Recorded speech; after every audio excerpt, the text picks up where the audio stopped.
अस्सलामुअलैकुम बच्चों, यहाँ पर आपको जमात सातवीं की पेज नंबर 11 पर अगर हम जाएंगे तो वहाँ पर लफ्ज़ों का खेल देखेंगे। यहाँ पर कुछ ऐसे अल्फाज बताए गए हैं जिसके पहले या आखिर का कोई वर्ड निकालते हैं, कोई लफ्ज़ निकालते हैं तो नया लफ्ज़ बनता है। यहाँ पर मिसाल बताई गई है, जैसे कि महल से बनता है हल, मीनार इससे बनता है मैना।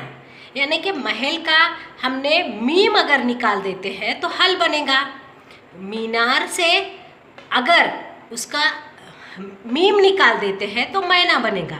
उसी तरीके से यहाँ पर पेज नंबर 7 पर कुछ अल्फाज दिए गए हैं, उसको अगर हम गौर करेंगे तो कुछ नए अल्फाज हमको बनाना है।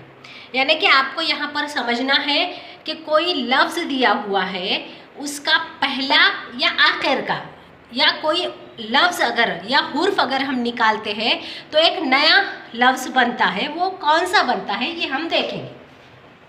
यहाँ पर देखो चश्मा दिया हुआ है, चश्मे के अगर हम हिज्जे करते हैं, उसकी हुर्फ तहजी को अलग अलग करते हैं तो बनता है चीम जमा शीन जमा मीम जमा है। अगर हम इसका चीम निकाल देते हैं तो नया एक लफ्ज़ बनेगा, वो है शमा। उसी तरीके से दूसरा वर्ड यहाँ पर दिया हुआ है ग्लोरी, जिसके अगर हिज्जे करते हैं तो गाफ जमा लाम जमा वाव जमा रे जमा ये। अगर इसका हम गाफ निकाल देते हैं तो एक नया लफ्ज़ बनेगा, वो है लोरी। उसी तरीके से यहाँ पर जो लफ्ज़ दिया गया है वो है भौरा, जिसकी हुर्फ तहजी है बे जमा है जमा नून जमा वाव जमा रे जमा अलिफ। अगर इसका हम आखिर का लफ्ज़ अलिफ निकाल देते हैं तो नया लफ्ज़ बनेगा भंवर। उसी तरीके से कमान, ये जो इसके हुर्फ तहजी है वो है काफ जमा मीम जमा अलीफ जमा नून। अब इसका हमने नया लफ्ज़ बनाने के लिए पहला लफ्ज़ निकाल दिया काफ, तो एक नया लफ्ज़ बनेगा, वो है मान। उसी तरीके से कुदरत है, कुदरत के हिज्जे करेंगे तो खाफ जमा दाल जमा रे जमा ते। अगर इसका हम रे और ते निकाल देते हैं तो एक नया लफ्ज़ हमारे सामने आएगा, वो है ख़त। ख़त यानी कि हाइट। नया लफ्ज़ है मुसाफिरत, जिसके हिज्जे है मीम जमा सीन जमा अलीफ जमा फे जमा रे जमा ते। तो इसका अगर हम आखिर का ते निकाल देते हैं तो एक नया लफ्ज़ बनेगा मुसाफिर।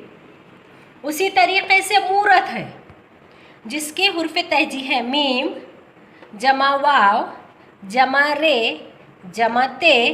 अगर इसका हम ते निकाल देते हैं, आखिर का लफ्ज़ निकालते हैं तो वो बनता है मोर। उसी तरीके से इस्लाम है, इस्लाम के हुर्फ तहजी है अलीफ जमा सीन जमा लाम जमा अलीफ जमा मीम। और इसका पहला लफ्ज़ अगर इस्लाम का निकाल देते हैं तो बाकी के जो अल्फाज बचे हुए हैं, हुर्फ बचे हुए हैं, उससे नया लफ्ज़ बनेगा, वो है सलाम। उसी तरीके से बादल है, जिसके हुर्फ तहजी है बे जमा अलीफ जमा दाल जमा लाम। अगर इसका पहला और दूसरा लफ्ज़ निकाल देते हैं तो एक नया लफ्ज़ बनेगा बादल। तो इसी तरीके से यहाँ पर जो है ये यहाँ पर आपको कुछ अल्फाज बताए गए हैं और उनसे बनने वाले नए अल्फाज भी यहाँ पर बताए गए हैं। ये अल्फाज पहले या आखिर के ऐसे अल्फाज को अगर हम निकाल देते हैं तो एक नए अल्फाज हमारे सामने आएंगे। सफ़ा नंबर 11 पर आपको ऐसे बहुत सारे अल्फाज दिए गए हैं, जैसे कि यहाँ पर मिसाल बताई गई है तहसीन।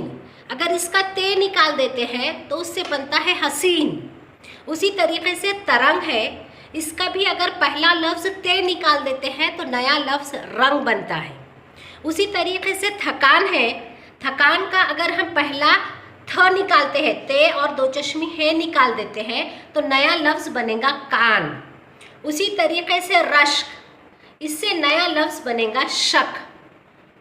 और समंदर है, यहाँ पर सीन मीम नून दाल रे है समंदर। अगर इसका पहला और दूसरा लफ्ज निकालते हैं, सीन और मीम निकालते हैं, तो नीचे बचे वाले जो अल्फाज है वो है मंदिर। मुकद्दम, मीम काफ दाल मीम। मुकद्दम से अगर हम मीम और खा मीम निकाल देते हैं तो नया लफ्ज बनेगा हमारे पास कदम। उसी तरीके से शबाब है, शबाब से अगर हम शीन निकाल देते हैं तो नया लफ्ज बनेगा बाब। तो ऐसे आपको जो है पेज नंबर 11 पर बहुत सारे अल्फाज दिए गए हैं। उसी वो अल्फाज को जो है आपको पहले या आखिर का ये लफ्ज़ निकाल कर, ये हुर्फ निकाल कर जो है एक नया लफ्ज़ बनाना है, तो वो इसे कहते हैं लफ्ज़ों का खेल। तो मुझे उम्मीद है कि आपको इस तरह से अल्फाज बनाने में बहुत ज़्यादा मज़ा आएगा। अल्लाह हाफिज़।